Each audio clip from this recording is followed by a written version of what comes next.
बेटी बचाओ बेटी पढ़ाओ का बात करते हैं और महिलाओं के सम्मान की जगह जगह जो हम छाती पीट के बोलते हैं, परंतु इनके में जितने बलात्कारी हैं, जितने जो नेता हैं, महिलाओं का किस तरीके से अपमान करना है, चाहे वो मनोज तिवारी को भी ले लीजिए, चाहे संगीत सोम को ले लीजिए, फिर इसके बाद उनके सांसद चिन्मयानंद जी को ले लीजिए, तमाम ऐसे नेता उसी तरीके से ये विधुई भी है।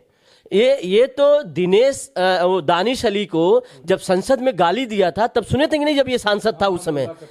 हाँ, तो आग लगाना है राजनीति में, कहीं आगे बढ़ना है, हमारा जो है प्रमोशन हो सकता है, तो बस ऐसे ही बोलो, आगे बढ़ जाओ। महिला के मतलब किसी महिला को छेड़छाड़ करो, किसी महिला पे टिप्पणी करो, किसी महिला के जो है बलात्कार करो, ये सब जितने बलात्कारी कुकर्मी जितने हैं सब इसी भाजपा में भरे हुए हैं। साथियों नमस्कार, मैं हूं आपके साथ रमन। आप देख रहे हैं हिंदुस्तान की बात। मैं इस वक्त जनपद जौनपुर के मछली शहर में हूं।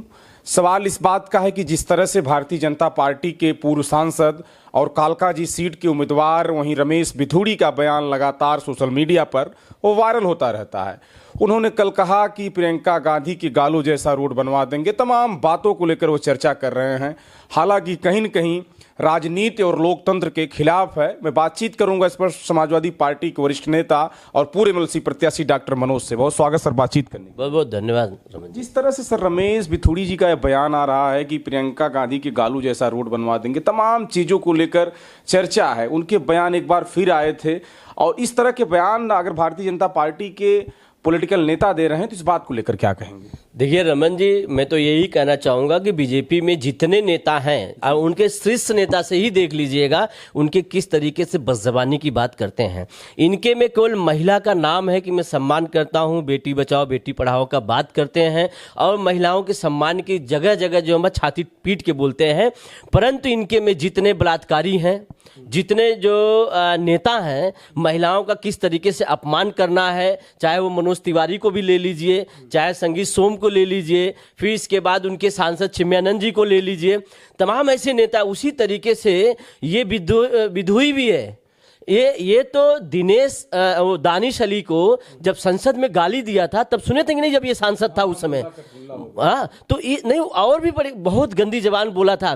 तो इस तरीके के जब उनके प्रधानमंत्री और उनके शीर्ष नेता जो है खुद जो है जब वो बात करेंगे, महिलाओं के मंगलसूत्र के लेकर बात करेंगे, फिर इसके बाद तमाम बहुत ऐसी बातें उनकी भी निकल के आती है, कटोगे बटोगे, ये तमाम इस तरीके की भाषा ये बीजेपी के लोग बोलते हैं। तो मैं समझता हूँ कि आरएसएस और बीजेपी के लोगों को सिर्फ यही सिखाया जाता है किस तरीके से महिलाओं का अपमान करना चाहिए, चाहे वो महिला का अपमान की बात हो, चाहे दलित पिछड़े की बात हो, चाहे जिसकी भी बात हो, चाहे वो अल्पसंख्यक माइनॉरिटी के लोगों की बात हो। ये सिर्फ बीजेपी वाले अपमानित करने के लिए सिर्फ इनकी एक ट्रेनिंग चलती है बीजेपी में और आरएसएस में, इस तरीके की ये बातें निकालते हैं। मैं तो कहता हूं कि ये जो आज जो रमेश बिधूड़ी ने इस तरीके का शब्द बोला है प्रियंका जी के लिए, हम कह रहे हैं कि क्या इनके पार्टी में महिलाओं का सम्मान होता है कि नहीं होता है? यदि अगर उनके पार्टी में जो महिलाएं हैं वास्तव में महिला की सम्मान है या खुद महिला है इस तरीके से समझ रही हैं कि महिलाओं का अपमान बराबर बीजेपी में हो रहा है,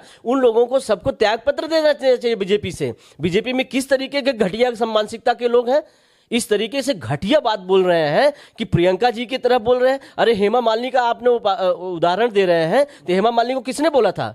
आपने कभी सुना है? कोई नहीं बोला था। इन्हीं के लोग बोलते थे, इन्हीं के लोग बोल के बाहर जो है नैरेटिव फैलाएं कि कोई इस तरीके से बोला इसलिए हम इस तरीके से बोले। अरे तो हेमा मालिनी जी के पास जबान नहीं है, वो सांसद नहीं है, क्या है आप उनके, क्या है आप उनके जो आप बोल रहे हैं? हेमा मालिनी जी को बोला गया था, हेमा मालिनी जी खुद सांसद हैं और इतने बड़े स्टार हैं, वो फिल्मी इंडस्ट्री में रही हैं, बहुत सारे पिक्चर बनाए हैं वो और सेलिब्रिटी भी है। तो क्या उनके पास जबान नहीं थी, वो नहीं बोल सकती थी? तुम बोलोगे भैया?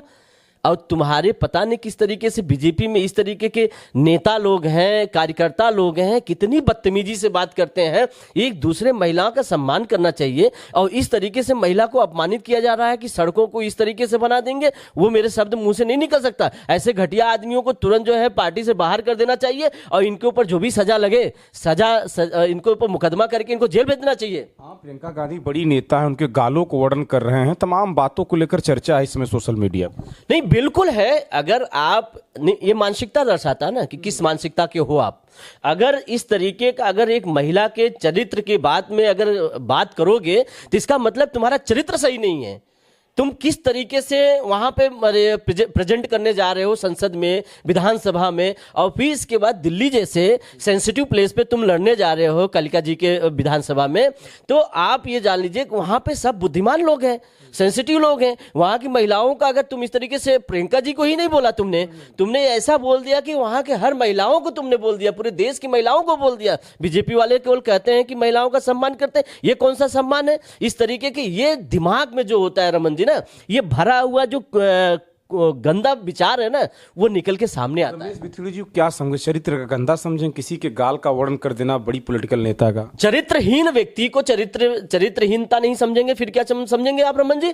जिस तरीके का ये शब्द बोलते हैं, जिस तरीके से पार्लियामेंट मेंबर में रहकर आदमी जो है इतने बड़ी संस्था का सदस्य होता है, तो वहां जाने के बाद तो देश की स्ट्रक्चर की बात करता है, विकास की बात करता है, महिला सुरक्षा की बात करता है, जाति से उठ के इसके बाद किस तरीके से हर धर्म हर जाति के लोग का सम्मान बढ़ेगा, वो बात करना चाहिए। वो तो खुद ही देखें दानिश अली को किस तरीके से गाली दे रहा था वो आदमी। भरी संसद में क्या हुआ उसके ऊपर? कोई कुछ नहीं हुआ, मगर जनता जो है उसको सबक सिखा दी इस हरा के। भारतीय जनता पार्टी के नेताओं को हो क्या गया? अभी अमित शाह ने बयान दे दिया कि अंबेडकर एक फैशन है, राम का नाम लिया जाए, भगवान का नाम लिया जाए तो लोग स्वर्ग में चले जाएंगे। इस बात को लेकर क्या कहेंगे? भारतीय जनता पार्टी के ही लीडरों से बयान आता है। भारतीय जनता पार्टी सिर्फ और सिर्फ गंदी राजनीति करने से जानी जाती है। रमन जी आप देखिए, जितना इन्होंने आरोप लगाया लोगों को कि ये मनी लॉन्ड्रिंग वाले लोग हैं, ये भ्रष्टाचारी लोग हैं, ये लोग जो है देश को लूटा है, वही सारे लुटेरे इनके में जाके सांसद और विधायक हो रहे हैं। जितने जो है गंदे जबान के बोलने वाले लोग हैं, जैसे आप अनुराग ठाकुर को ले लो, जिस तरीके से एनआरसी का प्रोटेस्ट चल रहा था दिल्ली में, उसने क्या बोला था उस समय? गोली मारो सालों को। आपने सुना था कि नहीं?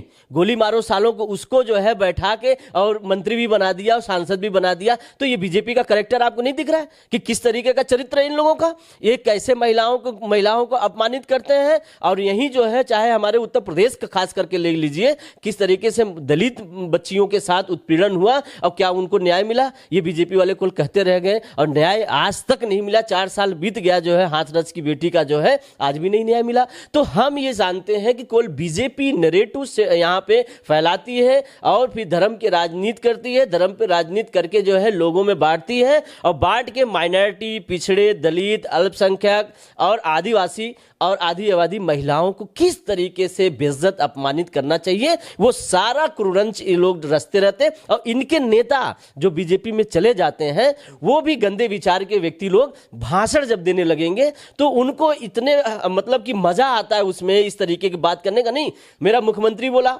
मेरा प्रधानमंत्री बोला, सेफ एक हो तो सेफ हो, बटोगे तो कटोगे, ये सारी बात जब वो लोग बोलते हैं तो इनके होर्डिंग लगी रहती है। अगर वो बोल दिए तो हम भी कुछ ऐसा बोल दें जिससे प्रधानमंत्री जी खुश हो जाए, हमको मंत्री, विधायक, सांसद बना दें। ये केवल बीजेपी में इस तरीके का हो। और जब से बीजेपी 2014 में आई है, आप देखेंगे कि बस जबानी इतना ज्यादा बढ़ गया है रमन जी, सभ्यता नाम की चीज ही नहीं, सभ्य बातें निकल ही नहीं रही है और वही सब सीख रहे। जब इतने लोग जब इस तरीके से करेंगे तो नीचे आने वाले लोग क्या सीखेंगे? इनसे यही सब सीखेंगे कि अगर नेता जो पॉलिटिकली व्यक्ति होता है वो निर्धारित करता है समाज किस दिशा में जाएगा, और जब आप इस दिशा में इस तरीके से बात करोगे तो लोग क्या समझेंगे, क्या सोचेंगे और किस तरीके के आपके आचरण को अपनाएंगे। अगर तुम इस तरीके से बोलोगे, गाली दोगे सदन में, फिर इसके बाद जब कहीं पे भी सभा लगेगी, सभा में महिलाओं के ऊपर हस्तक्षेप के टिप्पणियां करोगे, गंदे विचार से करोगे, तो लोग क्या सोचेंगे और क्या समझेंगे? इस देश के लोग कैसा आचरण है ये? मैं तो कहता हूं कि बीजेपी को ना से नाबूद कर देना चाहिए, आम जनता को ही, क्योंकि ये लोग जब से आए हैं तब से केवल भाईचारा खत्म कर रहे हैं और हिंदू मुस्लिम तो हो ही रहा है। फिर इसके बाद विकास की बात नहीं हो रही है, स्ट्रक्चर की बात नहीं हो रही है, किसान की बात नहीं हो रही, नौजवान की अन्य पॉलिटिकल पार्टियों पर क्यों आरोप लगाते हैं कि हमारी पार्टी तो एकदम सही छवि की पार्टी है? भारतीय जनता पार्टी कहती है कांग्रेस और सपा सब जितने भी करप्ट लोग हैं इन्हीं पार्टियों में भरे हुए हैं। हाँ, तो आप रमन जी देख ही रहे हैं, चाहे महाराष्ट्र ले लीजिए, झारखंड ले लीजिए, हरियाणा ले लीजिए, पंजाब ले लीजिए, उत्तर प्रदेश ले लीजिए, बिहार ले लीजिए, और यही प्रधानमंत्री मुख्यमंत्री थी ममता बनर्जी जी हैं, कहती हैं बहना वो बहना। ये कोई प्रधानमंत्री की भाषा है यार? बंगाल की। ऐसे जब इनके खुद हेडमास्टर जो बैठे हुए हैं, अगर हेडमास्टर इस तरीके का जो है बात बोलेगा, तो जो पढ़ने लिखने वाले इस बीजेपी में स्टूडेंट लोग हैं, ये लोग तो वही ना सीखेंगे और वही बोलेंगे। तो जैसा मास्टर बोलता है हेडमास्टर, उस तरीके से इनके जो छात्र लोग हैं वही लोग अपनाएंगे। तो इनका करेक्टर हेडमास्टर है। आप समझ गए होंगे, सब समझ गए होंगे कौन है हेडमास्टर। तो वो केवल वहीं से मुजरा, मंगलसूत्र, भैंस, जानवर, पता नहीं कलर पहचानते, कलर देख के जो है इंसान को पहचान लेते हैं, आदमी के महक से उसकी जाति पहचान लेते हैं। तो ये सब प्रधानमंत्री जी के अंदर ये खूबियां हैं और यही सब सिखाते हैं अपने लोगों को, और इनके लोग वही बाहर निकल के इस तरीके से टिप्पणियां करते हैं। और ये टिप्पणियां इस तरीके से करते हैं, अरे देश किस मुकाम में जा रहा है, देश कहाँ जा रहा है, आप उसको आगे लेके चलो। सीखो ना हमारे मुख्यमंत्री साहब अखिलेश यादव जी से, जब वो 2012 में मुख्यमंत्री थे 2017 तक, देख लीजिए कितना स्ट्रक्चर बढ़ा है। और आज भी रमन जी देख लीजिए, उठा के देख लीजिए इतिहास भी, कि इतिहास में जब से काम जितना उन्होंने कर दिया कोई मुख्यमंत्री नहीं किया, और आज भी उनका काम बोल रहा है एक चीज। और जब से राजनीति में वो आए हैं, मैं तब से उनको देखा हूं, तब की उनकी भाषा सुना हूं, तब से कभी उन्होंने इस तरीके की टिप्पणी ही नहीं की है कि कोई उनके ऊपर अंगुली उठा सके। बोलिए, हमारे नेता ने कभी इस तरीके की बदज़बानी की बात की है?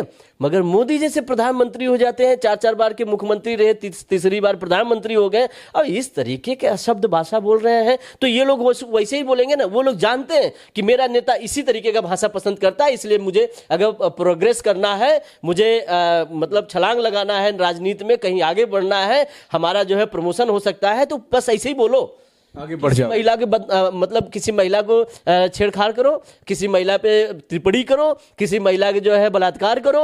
ये सब जितने बलात्कारी कुकर्मी जितने हैं, सब इसी भाजपा में भरे हुए हैं। जितने चोर डकैत बदमाश आप देखे होंगे, माफिया टाइप के लोग भी इसी में ही है, और किसी पार्टी में आप नहीं देखे होंगे। तो सबसे ज्यादा जितने कुकर्म करने वाले इस धरती पे हैं, जितने गंदे कुकर्म हैं, वो करने वाले कुल बीजेपी के लोग हैं, उसी बीजेपी में भरे हुए हैं। देखिए, डॉक्टर मनोज अपनी बात को उन्होंने बेबाकी से रखा। जिस तरह से रमेश बिठूड़ी का बयान आया कि गालो जैसा रोड बना देंगे प्रियंका गांधी को लेकर, कहीं न कहीं ये उत्तर प्रदेश से नहीं तो दिल्ली में, चाहे पूरे भारत की बात मैं कर लूँ, ऐसे पॉलिटिकल नेता नहीं आप देखेंगे जिस तरह से रमेश बिठूड़ी प्रियंका गांधी को लेकर तंज कसे हैं। तमाम खबरों को दिखाऊंगा, तब तक देखते रहे हिंदुस्तान की बात। नमस्कार।